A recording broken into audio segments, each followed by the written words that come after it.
Hello everyone, how are you? I hope you all are fine. आज हम लोग national institute of open schooling का secondary course social science book 2 का module 3 democracy at work lesson 20 governance at the union level जो कि civics का chapter है। आज हम लोग इसका बचा हुआ पार्ट कवर अप करने का कोशिश करते हैं, तो चलिए शुरू करते हैं। Hello, dear students. Now we are going to cover up the next topic, which is the Prime Minister. So let's start. Do you know who was the first Prime Minister of India? Yes, it was Chacha Nehru. That is Jawaharlal Nehru. How do you think he felt when taking up this important post? Remember that India at that time had just gained independence from British rule. What were the challenges he faced? Let us see from his own words written in his book, The Discovery of India. India is not a poor country. She is abundantly supplied with everything that makes a country rich, and yet her people are very poor. India has the resources as well as the intelligence, skill, and capacity to advance rapidly. He added, we must aim at equality. Not only must equal opportunities be given to all, but special opportunities for educational, economic, and cultural growth must be given to backward groups so as to enable them to catch up with those ahead of them. Any such attempt to open the doors of opportunity to all in India will release enormous energy and ability to transform the country with amazing speed. Nehru felt a great sense of responsibility to take the country forward because as Prime Minister he had a major role to play. तो क्या आप जानते हैं कि जब भारत के प्रथम prime minister कौन थे, प्रधानमंत्री? हाँ, ये कौन थे? चाचा नेहरू, जिन्हें जवाहरलाल नेहरू बोला जाता है। तो आप लोग क्या सोचते हैं कि जब उन्हें जब पहली बार ऐसा इम्पोर्टेंट पोस्ट दिया गया तो उनको कैसा फीलिंग हुआ होगा? आप लोग ये भी याद कीजिए, तो उस समय जो भारत है उसे आज़ादी मिली थी तुरंत ब्रिटिश के रूल से। तो जब वो ये इम्पोर्टेंट पोस्ट को जब वो ले रहे थे तो उनको कौन-कौन से चैलेंजेस फेस करने पड़े। तो चलिए हम लोग उनके ही खुद के शब्दों से जानें, जो कि उन्होंने एक बुक लिखा था द डिस्कवरी ऑफ इंडिया। उनमें उन्होंने क्या-क्या लिखा है तो उसकी थोड़ी सी बातें यहाँ पे दी गई है। जो इंडिया है वो एक गरीब देश नहीं है। इसके पास हर एक वो चीजें हैं जो एक रिच कंट्री के पास होती है, ठीक है? और इसके जो लोग हैं अभी भी बहुत गरीब है।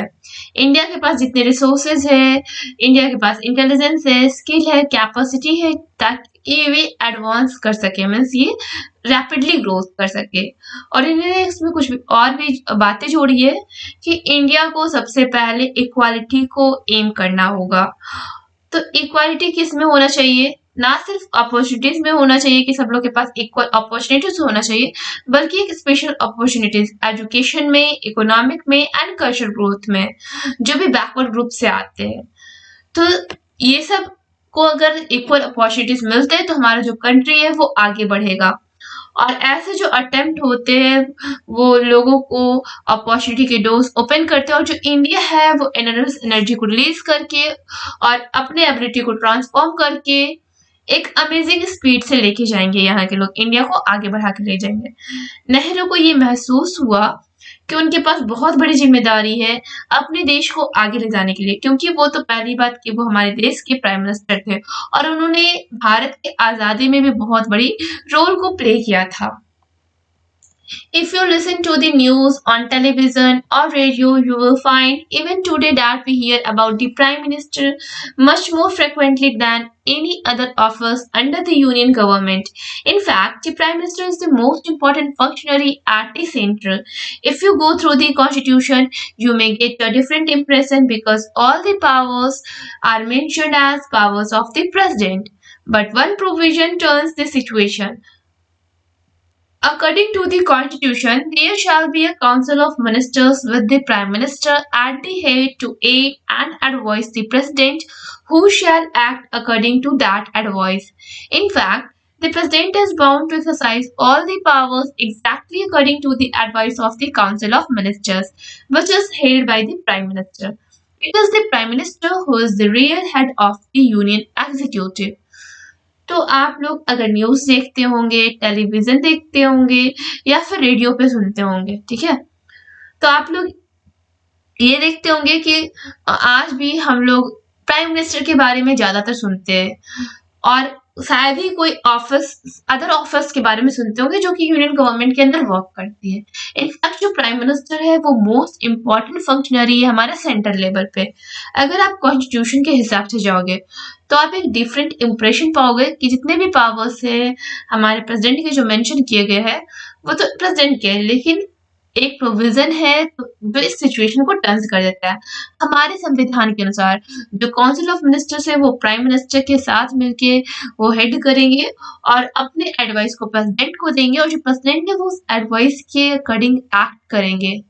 इनफैक्ट जो प्रेसिडेंट है वो जितने भी एक्सरसाइज को करते जितने भी पावर्स उनको दिए गए हैं वो भी उस पावर को यूज तभी करेंगे जब काउंसिल ऑफ मिनिस्टर्स जो कि प्राइम मिनिस्टर के द्वारा हेड किए जाते हैं तभी वो उस पावर्स को यूज करेंगे। ये प्राइम मिनिस्टर है जो कि रियल हेड होते हैं यूनियन एग्जीक्यूटिव के। The Prime Minister is appointed by the President, but the President has to invite only that person to be the Prime Minister who is the leader of the majority in the Lok Sabha. Earlier, the person to be invited used to be the leader of only one political party commanding absolute majority in the Lok Sabha. But with the initiation of the phase of coalitions, she may be the leader of a group of more than one political party.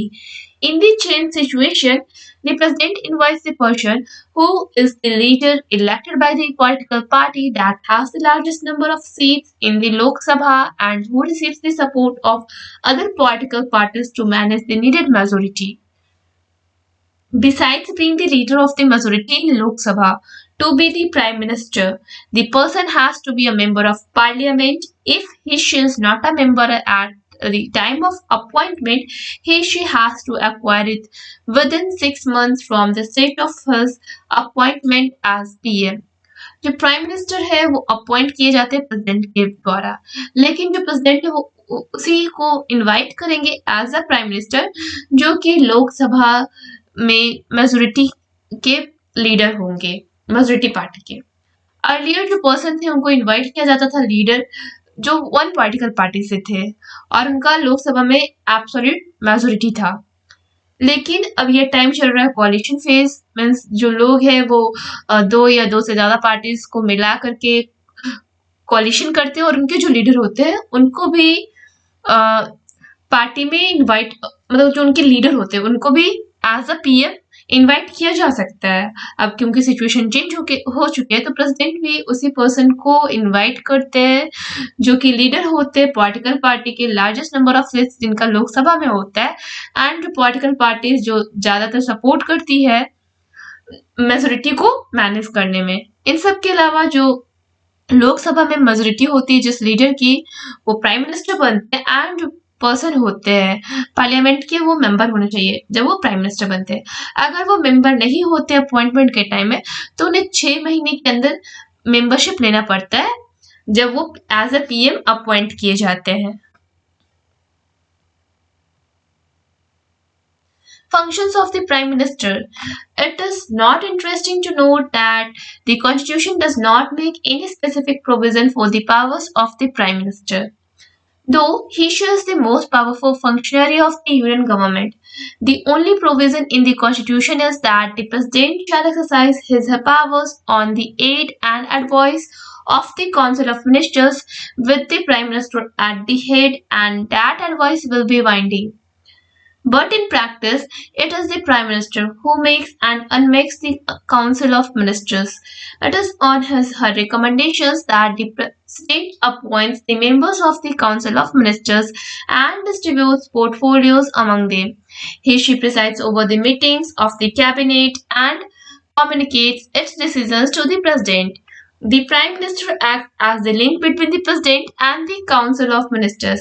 If due to any reason she submits her resignation, the entire Council of Ministers stands dissolved. As and when the necessity arises, she may recommend it to the President that the Lok Sabha be dissolved and fresh general elections be held. In fact, the Prime Minister is not only the leader of the majority party or the leader of the parliament, but he is also the leader of the nation. Her office is the office of power, while that of the President is the office of honor, respect, and dignity. The Prime Minister is the ex officio chairman of the Planning Commission as well as of the National Development Council. She represents the nation at the international conferences as the head of the government. तो ये हमारा जो constitution है, हमारा जो संविधान है, उसने कोई भी स्पेसिफिक प्रोविजन नहीं बनाया प्राइम मिनिस्टर की पावर्स के लिए। लेकिन ये तो हम लोग इतना जानते हैं कि जो हमारे यूनियन गवर्नमेंट जो लेवल है उस पे जो प्राइम मिनिस्टर का पोजीशन है वो सबसे ज्यादा पावरफुल फंक्शनरी है। और जो हमारा कॉन्स्टिट्यूशन है उसमें एक प्रोविजन बनाया गया है कि जो प्रेसिडेंट है वो अपने जितने भी पावर्स को यूज करेंगे वो काउंसिल ऑफ मिनिस्टर के एडवाइस पे, जिनको हेड करते हैं हमारे प्राइम मिनिस्टर, ठीक है,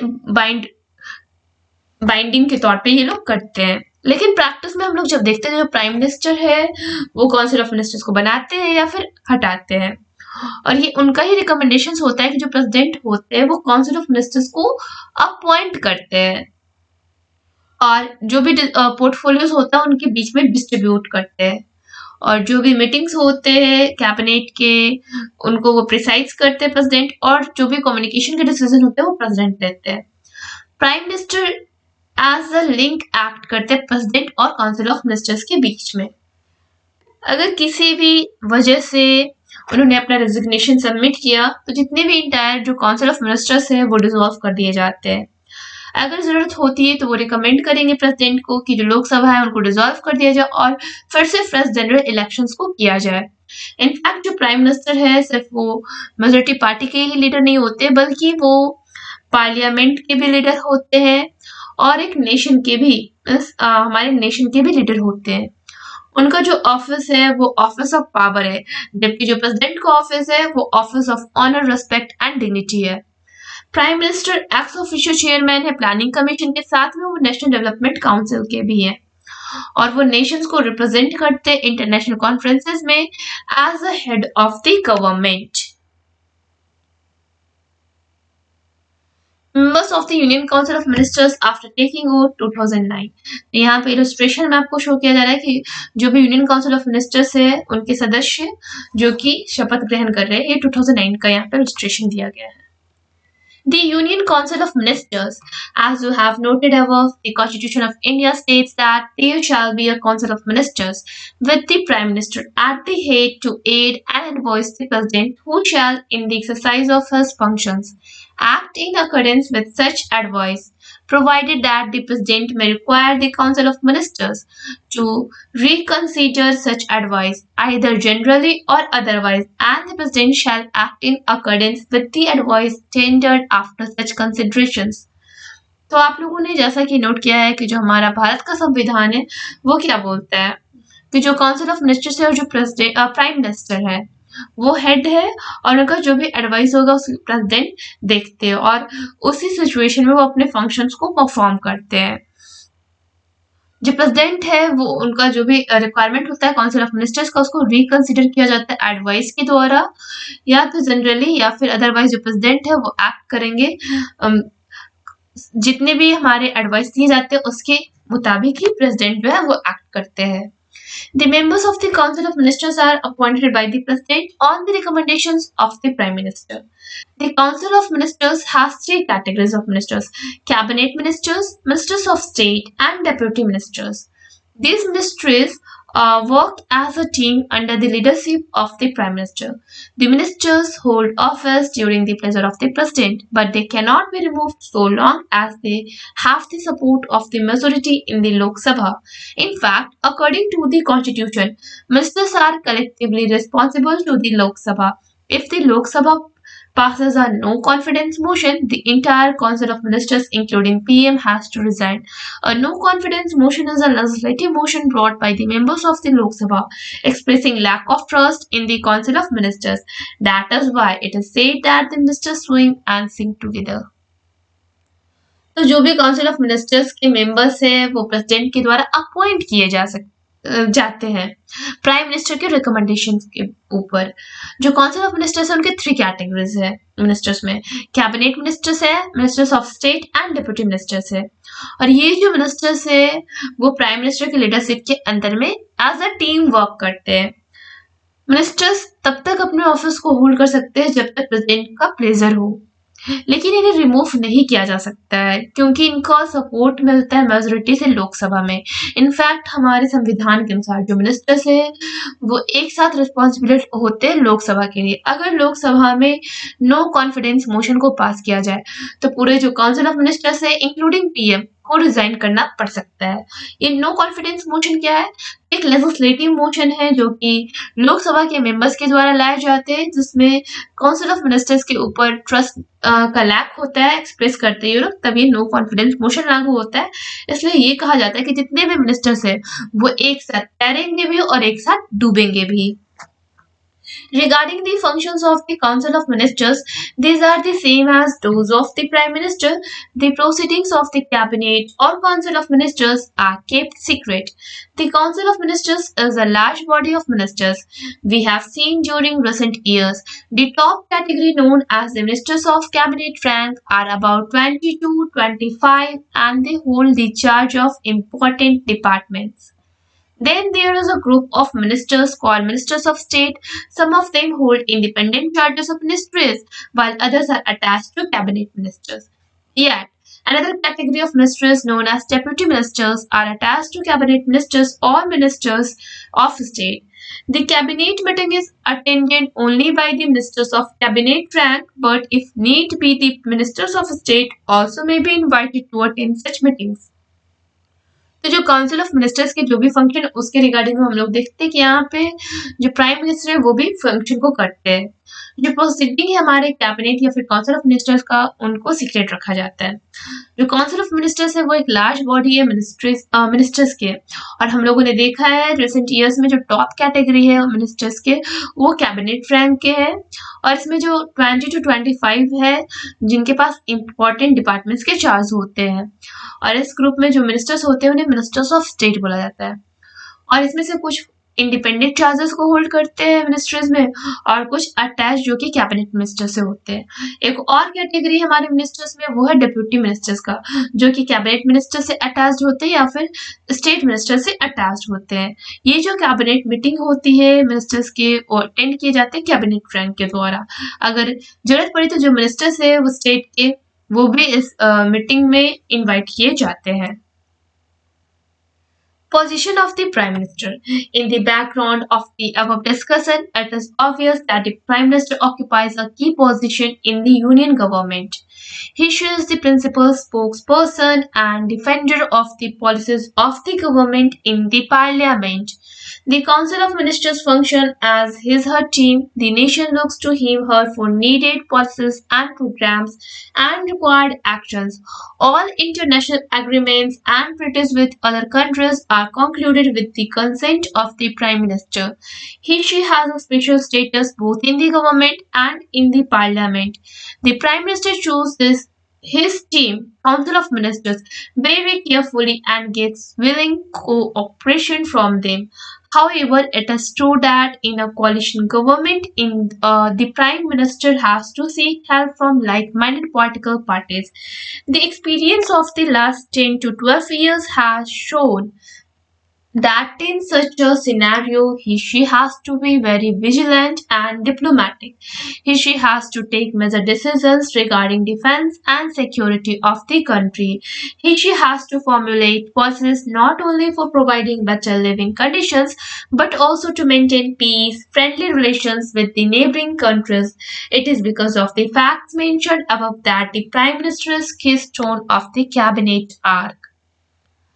तो हम लोगों ने जो भी अब डिस्कशन उसके बैकग्राउंड में देखा कि ये जो प्राइम मिनिस्टर होते हैं वो एक की पोजीशन ऑक्यूपाई करते हैं हमारे यूनियन गवर्नमेंट में। जो भी हमारे जो प्राइम मिनिस्टर होते हैं वो एक प्रिंसिपल स्पोक्स पर्सन होते हैं और डिफेंडर होते हैं हमारे पार्लियामेंट के पॉलिसीज जो भी गवर्नमेंट के होते हैं उनके। जो काउंसिल ऑफ मिनिस्टर्स होते हैं वो उनके टीम में फंक्शन करते हैं और जो नेशन है वो नीड करते हैं ऐसे पॉलिसीज और प्रोग्राम्स को जो कि प्राइम मिनिस्टर के रिक्वायर्ड एक्शंस के थ्रू किए जाते हैं। जितने भी इंटरनेशनल एग्रीमेंट्स है या ट्रीटीज है अदर कंट्रीज के साथ जो कि प्राइम मिनिस्टर के कॉन्सेंट पे किए जाते हैं, उनके पास एक स्पेशल स्टेटस होता है कि जो दोनों गवर्नमेंट है पार्लियामेंट में वो हमारे प्राइम मिनिस्टर के पास होता है। प्राइम मिनिस्टर अपने टीम में काउंसिल ऑफ मिनिस्टर्स को बहुत ही ध्यानपूर्वक चुनते हैं और इसमें कोऑपरेशन होता है काउंसिल ऑफ मिनिस्टर्स का कि जो भी प्राइम मिनिस्टर वर्क करते हैं उनमें कोऑपरेट कौन करते हैं हमारे काउंसिल ऑफ मिनिस्टर्स। ये भी सही है कि जो कोalition गवर्नमेंट होते हैं प्राइम मिनिस्टर वो उसमें से वो हेल्प ले सकते हैं जो लाइक माइंडेड पॉलिटिकल पार्टी से मीन्स जो उनका जिनसे विचार मिलता जुलता है तो वो उनसे हेल्प ले सकते हैं। जो एक्सपीरियंस है हमारे लास्ट 10 to 12 ईयर्स के उसमें देखा गया कि ऐसा सिनेरियो है कि जिसमें जो बहुत ही ज्यादा लोग डिप्लोमेटिक है जिनके पास एक्सपीरियंस है उनको चुनते हैं हमारे प्राइम मिनिस्टर। उनके पास जो भी मेजर डिसीजंस होते हैं रिगार्डिंग डिफेंस के या फिर सिक्योरिटी के कंट्री के तो वो हमारे प्राइम मिनिस्टर ही लेते हैं। ऐसे पॉलिसीज जो कि प्रोवाइड करते बेटर लिविंग कंडीशंस ताकि लोगों में पीस बनी रहे, फ्रेंडली रिलेशंस रहे नेबरिंग कंट्रीज के साथ, तो ये सारे पॉलिसीज को हमारे प्राइम मिनिस्टर ही फॉर्मुलेट करते हैं। और इसमें जो भी प्राइम मिनिस्टर के फंक्शन को देखा जाए तो ये कैबिनेट आर के की स्टोन भी है हमारे prime minister. Now based on your understanding, try to solve in text questions 20.3.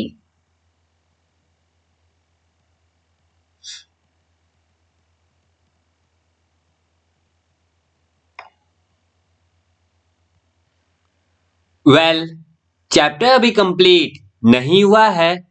Next video में नेक्स्ट टॉपिक कवर अप होगा।